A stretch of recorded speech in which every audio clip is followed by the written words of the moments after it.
Hola, ¿qué tal? Bienvenidos al capítulo número 5 del curso de reparación de celulares. En el video anterior hablamos un poco sobre el uso de la fuente de alimentación y el multímetro. Lo hago de esa manera para ir poniendo en práctica el uso de las herramientas. Sin embargo, más adelante hablaremos a detalle sobre las herramientas. Si no has visto el video anterior, te recomiendo que vayas y lo veas, ya que todo lo que venimos haciendo tiene una secuencia lógica de aprendizaje y de esa manera entenderás mejor esta clase. Así que haz clic aquí si aún no lo has visto, y si ya lo vistes, entonces quédate hasta el final de este video. El multímetro es una de las herramientas que utilizaremos día a día, por eso te voy a presentar otras de sus funciones. Se llama función de diodo.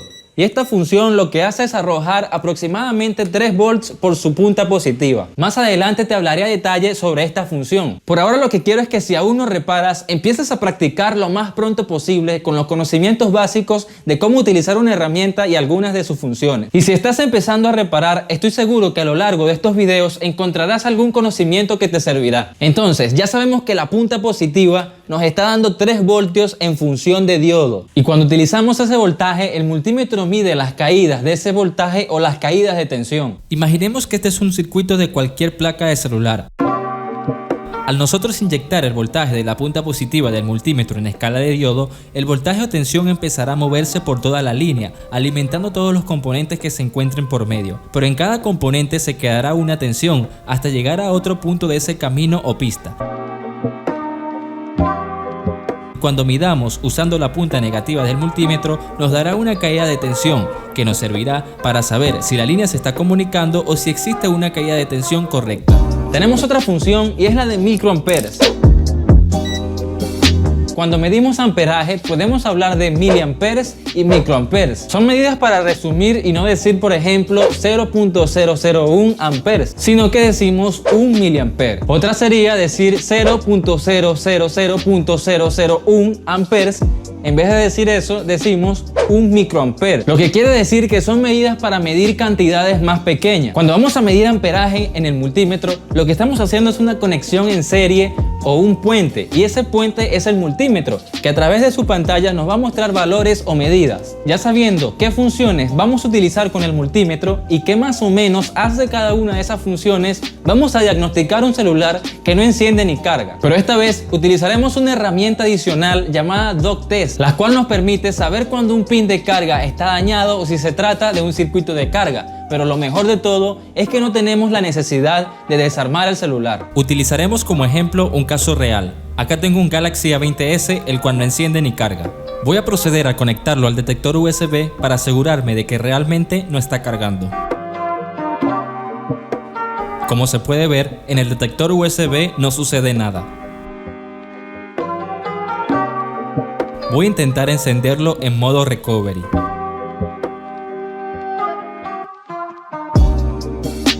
A pesar de que intento de varias maneras, no logro entrar. Voy a hacer uso de una herramienta llamada DocTest Android para descartar que sea el puerto de carga y darle una respuesta más pronta y precisa al cliente. Con ayuda del multímetro y un cable USB tipo C, voy a proceder a conectarlo al celular. Y conecto las respectivas puntas, cada una con su color. Posiciono el DocTest en función de diodo y a su vez el multímetro. Checo la línea número 1 pisando el botón VBAT. Como puedes ver, no hay caída de tensión. Y las líneas datos negativo y datos positivo sí la tienen. Procedo a rectificar la información y sucede lo mismo. Podría pensar que es el puerto de carga, pero voy a realizar una revisión más profunda. Para eso, cambio el DocTest a función de microamperes y a su vez el multímetro. Como se puede ver, ahora en la línea principal sí nos muestra un consumo o una comunicación. De igual manera, en la línea de datos negativos y datos positivos. Eso quiere decir que el puerto de carga se encuentra en buen estado. Voy a proceder a montar el celular sobre la plancha para desarmarlo. Quédate hasta el final del video, ya que si lo haces encontrarás más información que te ayudará a entender esta herramienta llamada DocTest. Si te está gustando este video, demuéstramelo y dale like ahora mismo.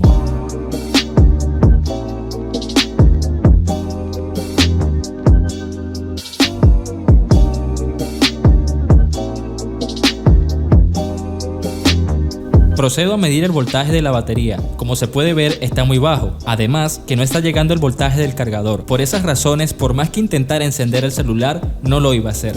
Ahora voy a verificar que esté llegando el voltaje al flex. Por supuesto que con el celular conectado al cargador. Y como se puede ver, sí está llegando el voltaje. En estos celulares podemos encontrar este punto que lo podemos utilizar como test. Y hasta ese punto debe llegar el voltaje del cargador, que está conectado a través del flex y el conector FPC. Si no llega el voltaje ahí, hay altas posibilidades de que sea el conector FPC. Como se puede ver, no llega ningún voltaje a ese punto de test, mientras que al conector de la batería llega un pequeño voltaje.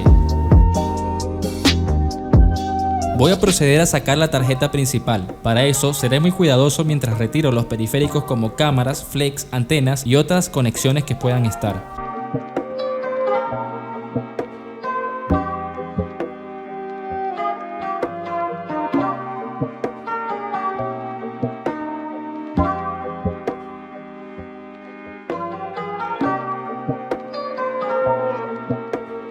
Ahora nos vamos al microscopio. Aplico un poco de flux sobre el conector FPC y con la pistola de calor a nivel de aire 2, 360 grados.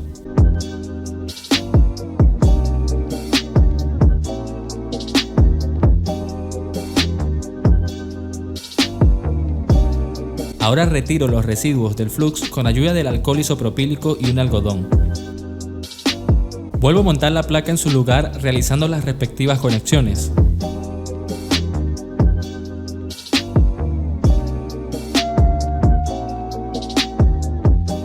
Y voy a realizar nuevamente una prueba con el dot test en función de diodo.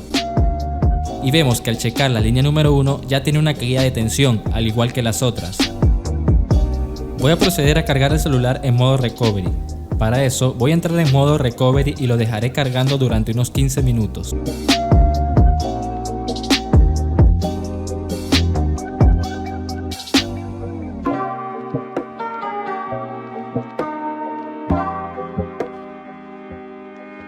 Luego de eso apagué el celular y como se puede ver ya está cargando normalmente. Si aún no te has suscrito, hazlo ahora mismo, que eso me motiva a seguir con este contenido. Si quieres aprender más, te invito a ver esta lista de reproducción en donde te enseñaré a cómo hacer esta herramienta, cómo usarla y algunos ejemplos con otros celulares. Luego de eso, regresa acá y continúa viendo el siguiente capítulo de este curso. Nos vemos allá. Por si acaso aún no estás suscrito, haz clic ahí en el botón.